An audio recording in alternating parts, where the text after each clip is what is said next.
Kevin, he's got his Castrol hat on. I got my Castrol hat on. I do, my friend. And Kevin Lindsey, of course, who is the head honcho of maintenance over at TA Petro, joins us this morning for another edition of Maintenance Matters. Before we get to any of that, Thanksgiving is almost upon us. I know today is your Friday. What do you got planned for the next couple of days? I'm not sure. I have to check with the boss lady to find out for sure. But I do know I am smoking a turkey. So I'll be smoking a turkey, and then on Friday I'm actually taking my grandson to the Egg Bowl. So, Oh, crazy, man. That is actually has there been an Egg Bowl with more steaks than the one that's coming up right now? I mean, it may be the most important football Egg Bowl played in Mississippi in forever and a day. I think it's the most important game for Ole Miss since the LSU Billy Cannon punt return. oh, don't start that. Oh, Don't start that. I'm not an That's LSU fan, by the way. I'm not an well, LSU fan, so I'm just. oh Lord, don't start that. That's Who? that everybody. That's the thing, as an Ole Miss fan, I've heard that my entire life.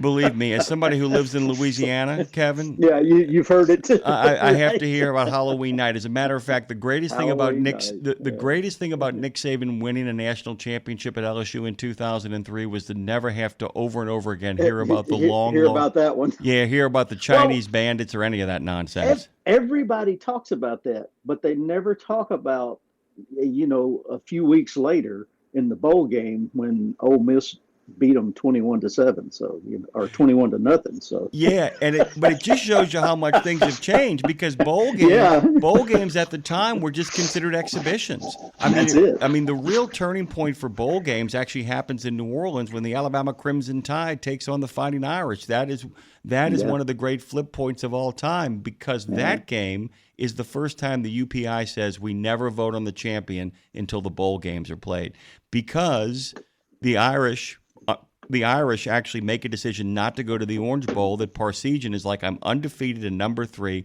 I'm going right at Alabama. And Bear Bryant said, bring it on. And that game to this day is considered maybe one of the greatest college football games ever played. But you're right. Ole Miss comes in and just whoops LSU, puts them in a hurt locker, but nobody cares. All anybody cares about is Billy Cannon. Billy Cannon and the punt return. That's all anybody cares about, by the way. People do care about maintenance. I think, by the way, today is actually a really well-timed show. It's a chance for a lot of people, many of whom won't be driving the next couple of days, to take a deep breath and consider some of the stuff that they can, in fact, do to kind of improve their situation before something goes catastrophic or goes really, really wrong. There's so much one of the great jokes Kevin makes when he sends me the notes, guys, is he says, there's no way we're getting to all of this stuff. And we're already way behind on schedule because we actually dwelled on Billy Cannon. Can you kind of introduce what you'd like to talk about today in regards to the next step of maintenance, the next step of kind of getting through the next couple of months intact and in one piece? Well, honestly, air brakes. All of our Class 8 trucks with air brakes out there. Everything with air brakes. People always think about this and say, well, that starts with the air compressor. Well, actually, it doesn't. And I know people get tired of hearing me harp on this, but it starts with the air filter. Oh my in God. the engine. I'm not frustrated with you. It's like, no, it's like, I've said this before. As a guy who's worked in HVAC for a long time, I'm going to say this from the bottom of my heart: the best way to avoid HVAC maintenance, guys, is to simply change your damn air filters. Anything involving air starts with filters. I'm sorry, Kevin. Continue. It does. Please. No, it does. You're absolutely right, Jimmy.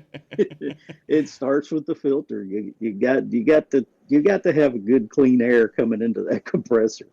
And quite honestly, all air compressors on diesel engines actually pull through the air filter. Some pull before the turbocharger, so pull like straight out of the air filter box or whatever.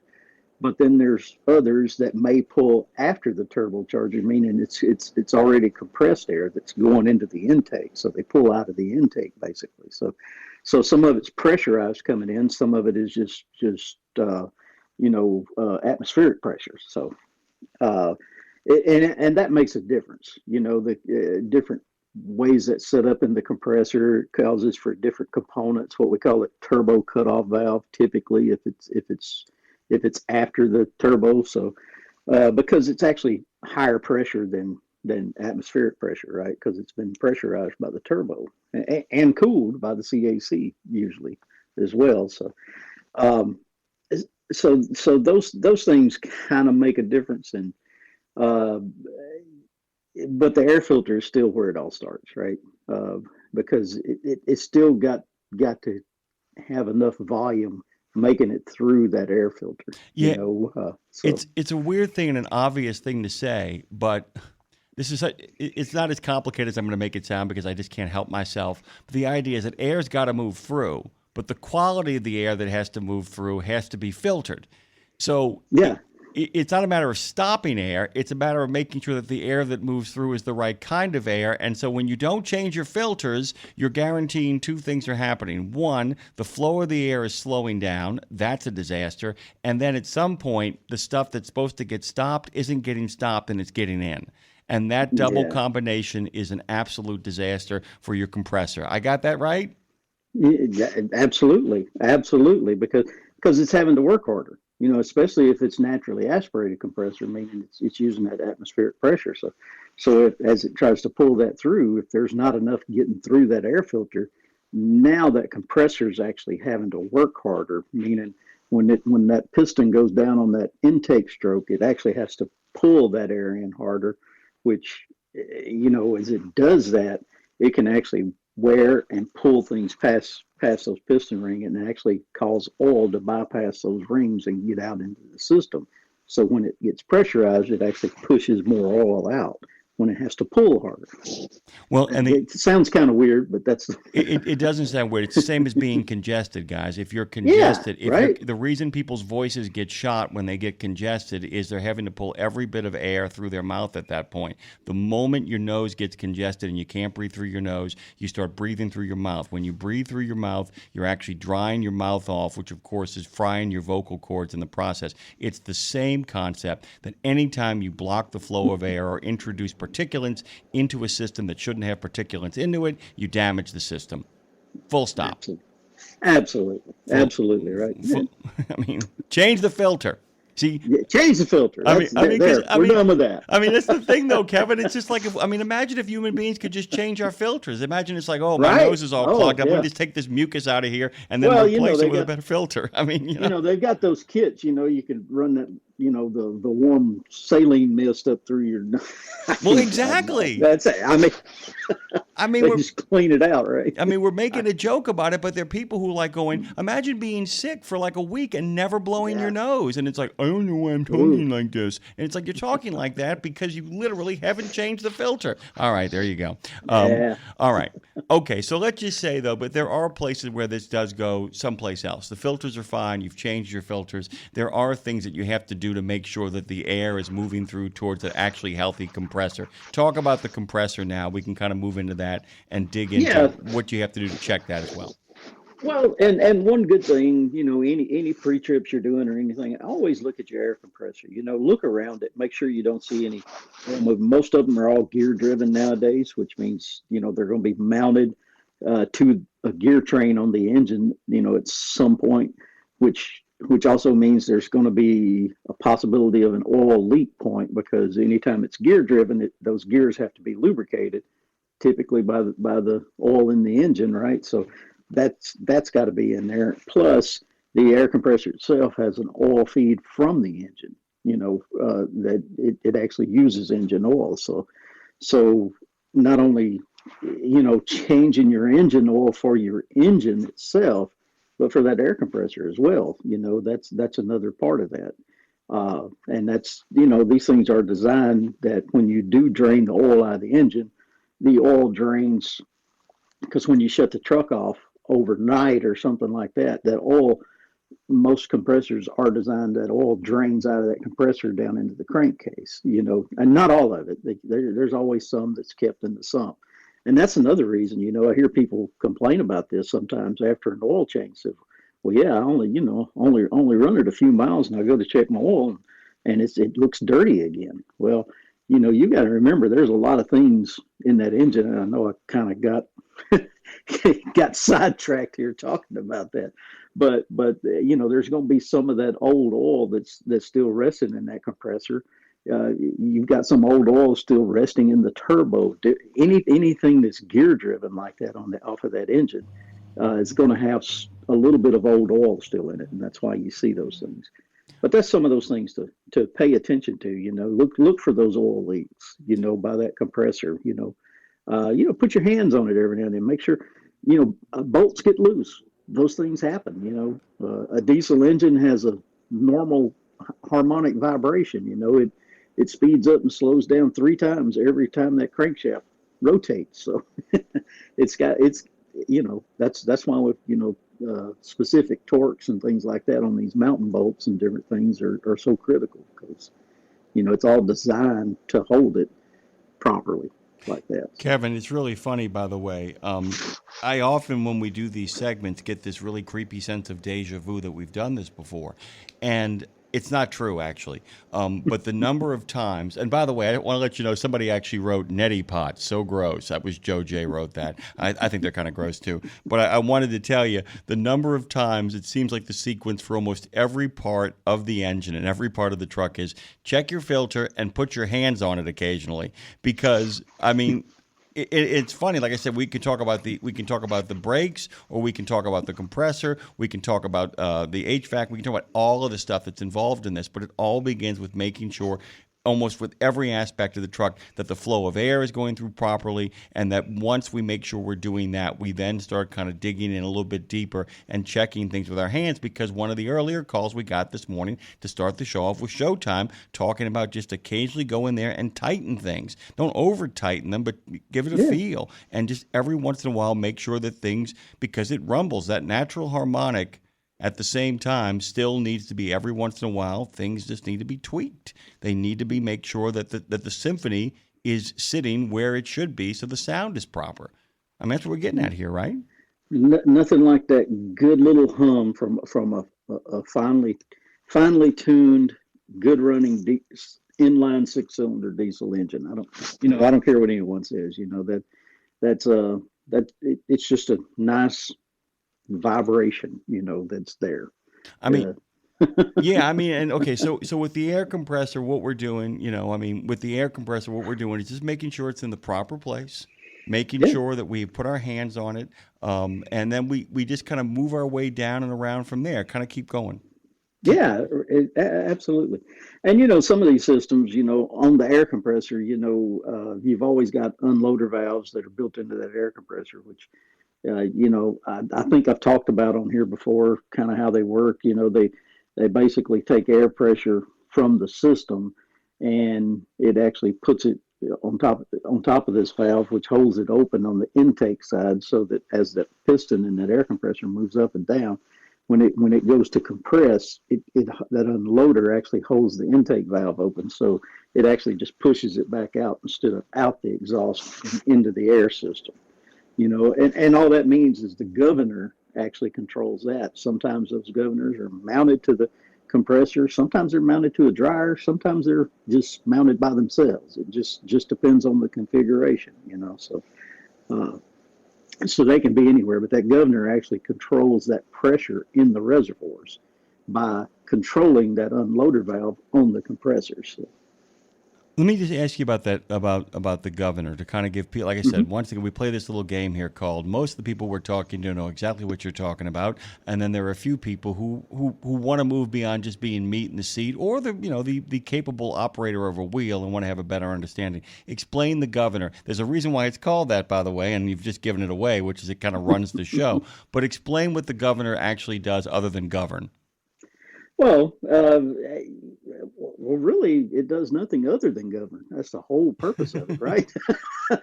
But it actually it takes the air pressure that's in the reservoir, through a line back to that governor, and once that pressure reaches the set point of that governor, which if it's got the black cap on it and a little screw in, those are adjustable, and a lot of them nowadays, they're not. They're preset at the factory, got a little blue cap on the end that screws on.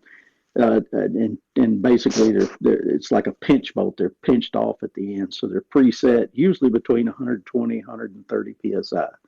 So when the reservoir pressure reaches above that pressure and that line and that governor hits it, all it does is it basically overcomes spring tension inside that governor. It allows that pressure to go down and hold that unloader valve open with air pressure. By the way, So a governor has veto power, is the way I've always kind of yeah, conceived of it. That's why when I heard governor, I always say, well, it's got veto power. It has the ability to say, you can't do that. Nope, you can't do that. Nope, yeah. you can't do that. You're allowed to do that. And by the way, in doing so, actually performs more duties than most governors of most states do across the nation. That's my Oh dislike Lord, of we're power. not going to go there. All right. Now, this is the other thing, too, that sometimes the failed compressor has got nothing to do with the compressor. It uses engine oil. And there's a tip off there that you might have a bigger problem than simply a failed compressor, right? Exactly, right? Because one way or the other, you could have, think about it, if you have like an injector problem, in the engine to where it's been overfueling, you're getting that repaired, you know, I'll always have remind someone that service facility, hey, can you, double check that air compressor and make sure, because if you've diluted that oil in the engine, I don't want to get into the Castrol world here. Those guys like talking about this stuff. But when you dilute that oil in the engine, you're also diluting that oil in that compressor, which now means it's thinner, which means you've probably got more bypassing those rings, getting pushed out into the air system itself now, which is going to in turn make that dryer work harder and become contaminated quicker. So it's a fine balance, in these systems, because you mess with one part and all of a sudden it can affect the way something else works, and now the entire system is having an issue. And it becomes harder to diagnose those. Quite honestly, the longer those conditions occur. So anytime you notice those things, that's when it's time to take action. Let someone know, hey, I'm seeing this. Can you look at this? Or do it yourself, whatever. So. This is the issue question here, and I want to make sure I get this right, because I know what I know and I know what I don't know. So a diluted oil fails the engine, the failed engine fails the compressor. Can it work in the opposite direction as well, too? Can the diluted oil, which is still working for the engine, fail the compressor, which then in turn cascades back to the engine? Absolutely. That's one of those things. I see these. We've seen some of this crazy flooding in the last few years and everything, and there's always videos of trucks, going through water and everything, and I'm like, that's not a good idea. You may not be getting water directly into that engine, but if it's getting anywhere near that air intake, guess where it's going? Into that compressor. Oh wait. Water is the smallest molecular thing we deal with. It's going to go past those rings, even though it's being pulled in through the air system, and get down in that oil. And now you're going to have water in your oil in your engine. Oh no. I mean, it can work both ways. And if that compressor itself, for whatever reason, has its own mechanical failure, it being gear driven and using the lube system, basically it's kind of like, I hate to use this term, but in a sense, it's kind of a parasite in that lube system, because it's using some of that same oil. It lives off of it. It relies on it to live itself. But at the same time, if it fails, it can actually contaminate that oil back into the engine, which then can cause problems with the engine itself now. So it's a big reminder too, by the way, as somebody who lives in the city of New Orleans, we always make the joke that the things that are designed to drive in water make a big point of telling you they're designed to drive in water. If something if something doesn't tell you it's designed to drive in water, it probably isn't designed to drive in water. And look, Kevin and I are not telling you that if you know you can get through a situation and get out to the other side once in a while, that's one thing. But if you're doing that on a regular basis, you're asking for real trouble at some point. Sometimes just call it a day and don't be pushing stuff through large bodies of water, large pockets of water, because it always ends really bad. No matter how high you sit up there.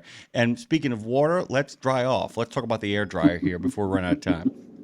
Yeah. So once we compress that air and everything, which by the way, when we do compress it, we're because when you take anything, compress it, you're actually instilling heat into it. So we heat that air up. It goes out the discharge line to an air dryer. Air dryers are designed to take excessive moisture and oil out and then dispel them at the same time that air pressure I was talking about with that governor, when that governor sees that air pressure and opens that unloader, there's also a signal line from that governor back to an air dryer to the discharge on that air dryer, the purge valve on that air dryer, to actually cause it to purge. And we all hear that. When that air pressure gets built up to a certain point, you hear, that's your purge valve in your air dryer, and it's designed to do that. And when it does that, there's a small sump in there that actually collects any of that oil and moisture that was in that air that made it to the dryer and expels it out the bottom. Now, that don't mean that it's going to remove all of that moisture from that air, because air is one of those funny things. You're pulling it in. Well, and think about this. New Orleans, we know down there, you're pulling lots of moisture in with that air. Where in Arizona, probably not, right? It's very dry. So it makes a huge difference where you've been running and how long, you really need to check the air tanks and drain air tanks daily. And I know I kind of skipped through that air dryer, but a lot of people seem to think that because it's got an air dryer, I don't have to drain my air tanks. Not true. Oh, You still drain those air tanks. by the way, I'm going to do it again. Guess what, guys? And he's already pointed this out, but I want to kind of remind you. Guess what an air dryer has? A filter. It does. It does. And guess what? It has a regular scheduled maintenance time for those filters. So Yeah, crazy. the manufacturer says, hey, at X mileage or time, you should do this. And it depends on how you're running.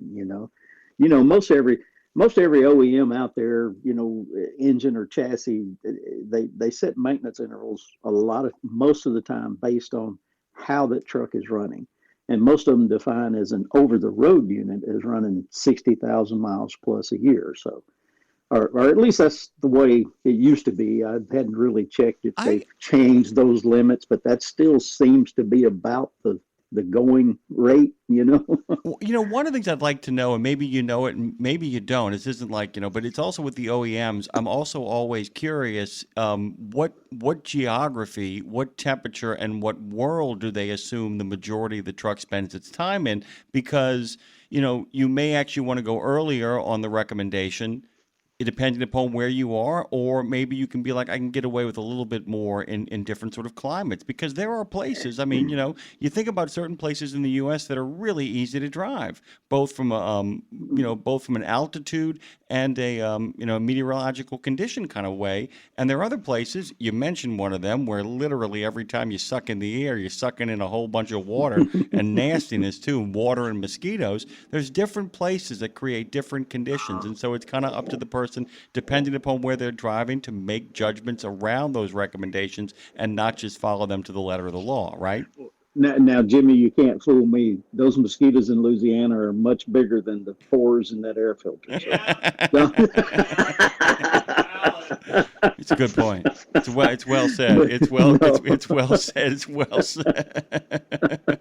Well, at first, here's the thing though. At first, the sucking is so distinctive that it actually pulls them through. But after a while, they do stop and just hit there and kind of hang out. Yeah, that's a good point. Oh yeah, blood-sucking bastards. Yeah. Well, hey, now they're stopping up that air filter. We went all the way back to the air filter. All the way back to the air filter. There we go. Yeah, it's crazy. There we go again. No. In that air dryer, once that filter that's in there, gets, so far contaminated, it's filtered so much, it's if you've had problems with oil bypassing through those lines, that's going to shorten the life of those. So those filters in the air dryer, need to be changed on a regular basis for sure. Kevin, we're out of time. Look up. What? Unbelievable. Wow. I'm telling you, dude. I'm telling you. We got something good cooking here. By the way, Matt Beach of 10-4 Recruiting was on yesterday. He actually recommended, he's right, by the way, that Popeye's fried chicken, their turkeys for Thanksgiving are like knock your lights out. They're so good that he actually faked his way through an entire Thanksgiving meal by convincing people that he had made it. And only his mom was like, no, I've known you too long. You didn't make anything this good. Is there anything you guys are catering for Thanksgiving? Anything you guys are going to kind of slip over the fence? Just meals, as far as I know.